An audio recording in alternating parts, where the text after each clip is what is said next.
विद्यार्थियों, आज इस क्लास में हम प्रयास हिंदी कार्य पुस्तिका के कार्यपत्रक 16 के बारे में बात करेंगे। इससे पहले हमने कार्यपत्रक 15 को कंप्लीट किया है। यदि आपने किसी कार्यपत्रक को नहीं भरा है तो आप हमारे चैनल पर जाकर उस कार्यपत्रक को कंप्लीट कर सकते हैं। तो चलिएगा, कार्यपत्रक 16 में क्या दे रखा है। कार्यपत्रक 16 में दे रखा है कि सड़क के संकेत समझकर लिख पाना। सड़क के जो संकेत होते हैं उनको समझना। तो पहला प्रश्न दे रखा है, एक ही प्रश्न है और प्रश्न क्या है। यात्रा करते समय मुरली ने सड़क के किनारे अलग अलग स्थानों पर अलग अलग संकेत बने देखे। एक मुरली नाम का लड़का है, वह यात्रा करता है और यात्रा के दौरान सड़क पर उसने अलग अलग जो सड़क संकेत बने हुए हैं उनको देखा। इस तरह के संकेत आपने भी देखे होंगे। मुरली को इन संकेतों का अर्थ नहीं पता, मुरली को इन संकेतों का अर्थ नहीं पता है। यदि आपको पता है तो लिख कर बताइए, नहीं पता है तो किसी से पूछकर लिखिए।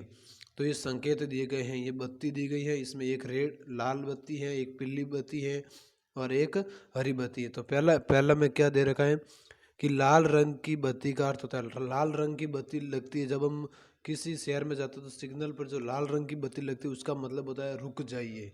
उसका अर्थ क्या होता है, रुक जाइए, आगे खतरा है। दूसरे पीले रंग की बत्ती का अर्थ होता है तैयार होना। इसके लिए तैयार होना, चलने के लिए अब आपको तैयार होना है।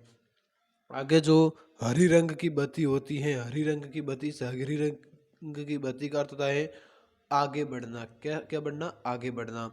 आगे जो ये संकेत दे रखा है आपको इस त्रिभुज जैसे आकृति में, इसका मतलब है आगे रेलवे क्रॉसिंग है। आगे क्या है, रेल पटरी है, रेल आपको रेल पटरी को क्रॉस करना है, रेलवे क्रॉसिंग है।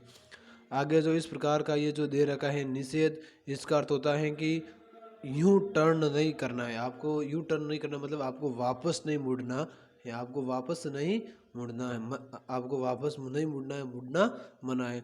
आगे जो ये जो संकेत दिया गया है, आगे जाकर कोई रास्ता क्या है, सकड़ा है। आगे रास्ता संकड़ा है। इससे आगे जो ये दिया गया है इसका मतलब है रास्ता बंद है, इससे आगे अब रास्ता नहीं है। तो इस प्रकार हमने कार्यपत्रक 16 को कंप्लीट किया।